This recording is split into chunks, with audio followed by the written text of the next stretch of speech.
দাদা, আমার তো খিদে পেয়েছে। তুই কখন আসবি?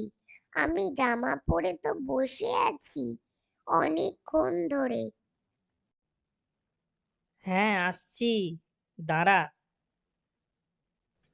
বাহ, কি সুন্দর লাগছে আমায়। কিরে, তোর মনে আছে তো ফোঁটা দেওয়ার সময় কি বলতে হয়? হ্যাঁ মা, আমার মনে আছে। তুমি দেখো আমি পারবো।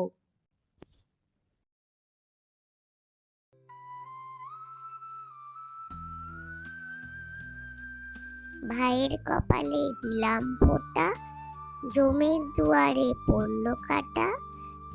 যমুনা দেয় জমকে ফোঁটা, আমি দিই আমার ভাইকে ফোঁটা।